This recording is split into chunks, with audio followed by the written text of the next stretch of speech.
आइए हम लोग न्यू पोएम 12th क्लास का द सोल्जर, जिसके राइटर है रूपर्ट ब्रूक। इनका हम देखते हैं द सोल्जर का जो मतलब होता है, द सोल्जर मीन्स होता है सैनिक। इसको सोल्जर नहीं पढ़िए, कितना बच्चे से सोल्जर पढ़ता है, इसको पढ़ेंगे सोल्जर। क्या पढ़ेंगे? सोल्जर। सोल्जर का मतलब होता है सैनिक। इसके राइटर है रूपर्ट ब्रूक, यानी राइटर जो है इसके खुद सैनिक रहे हुए हैं। आइए हम इंट्रोडक्शन क्या पढ़ते हैं बिना समय बर्बाद करते हुए। रूपर्ट ब्रूक, जिनका जन्म हुआ था 1887 और मृत्यु हुआ था 1915, बहुत कम दिन ही इनका जीवन काल रहा है। Rupert Brooke was born in a well-to-do academic family। well-to-do का मतलब धनवान, समृद्ध। एकेडमी मतलब शिक्षित फैमिली, परिवार। उनका जन्म हुआ था एक समृद्ध, धनवान और शिक्षित फैमिली, शिक्षित परिवार में उनका जन्म हुआ था। His father was a house master at rugby school. उनके जो पिताजी जो थे एक हाउस मास्टर थे, यानी इंचार्ज थे, यानी इन्हीं के देखभाल में वो स्कूल था।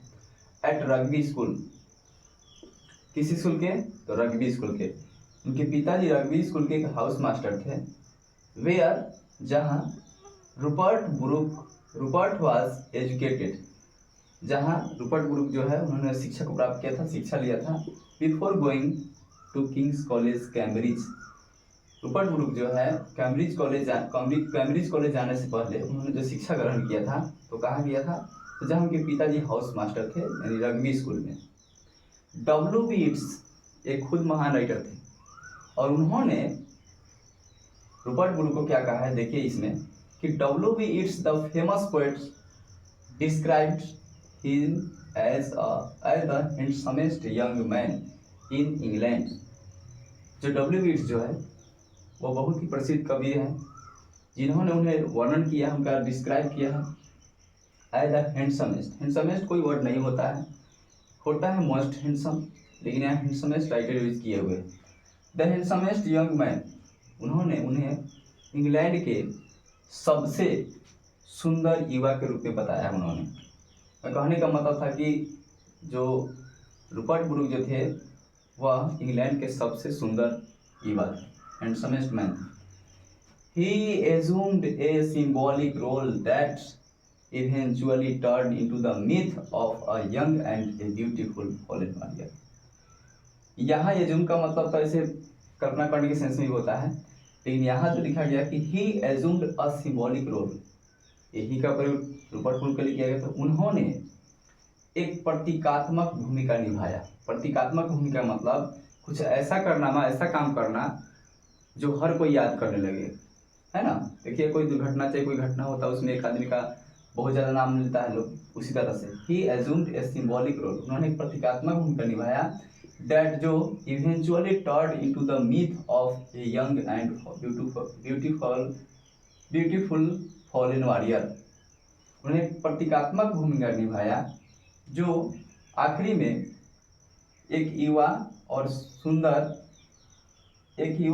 सुंदर योद्धा के रूप में एक पौराणिक कथा में चेंज हो गया।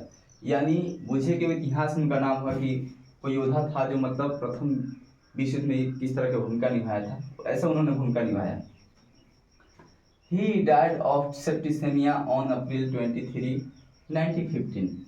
उनका मृत्यु जो है सेप्टिसेमिया से हो गया था। सेप्टिसेमिया का मतलब होता है एक ब्लड पॉइजन, कोई कीड़ा काट लिया जिसकी वजह से ब्लड पॉइजन हो जाता है। और इनका मृत्यु कब होता है? तो on 30 April 23, 1915, 23 April 1915 of the island of Lemnos in the Aegean on his way to a battle at Gallipoli. Gallipoli के युद्ध क्षेत्र में जाते वक्त, गैलीपोली के युद्ध क्षेत्र में जाते वक्त, हिज वे उसी जाते वक्त एजियन के लेमनॉस का जो द्वीप था, लेमनॉस के द्वीप, उसी द्वीप पर इनका जो है मृत्यु हो गया था। यानी गैलीपोली में जब युद्ध के लिए जा रहे थे, युद्ध क्षेत्र में जब जा रहे थे युद्ध के लिए, तो उसी वक्त एजियन के जो लेमनॉस नाम के जो आइलैंड है, उसी आइलैंड पर इनका मृत्यु हो गया था। केवल इस लाइन को समझ लिए। He died of septicaemia on April 23, 1915। उनका जो मृत्यु जो है सेप्टिसेमिया से 23 अप्रैल 1915 को हुआ था। कहाँ हुआ था? तो गईपोली में गईपोली के युद्ध में जब युद्ध क्षेत्र में जब जा रहे थे युद्ध करने के लिए, तो उसी रास्ते में क्या होता है कि ये एक एजियन में एक लेमनॉस नाम का क्या है आइलैंड है, उसी आइलैंड में मृत्यु हो गया। किस कारण से? तो सेप्टिसेमिया से। Brooke is remembered as war poet. Rupert Brooke को जो है याद किया जाता है एक वार पोएट, युद्ध कवि के रूप में। हु इंस्पायर्ड पैट्रियोटिज्म, जिन्होंने who inspired patriotism in the early phase of the first world war, जिन्होंने प्रथम विश्व युद्ध के प्रथम चरण में देशभक्ति के लिए प्रेरित किया था लोगों को। हिज रेपुटेशन, उनका जो नाम, उनका जो प्रसिद्धि जो है, chiefly rests on 5 war sonnets. उनका जो नाम, उनका जो रेपुटेशन जो है मुख्य रूप से 5 सोनेट्स पर टिका हुआ है।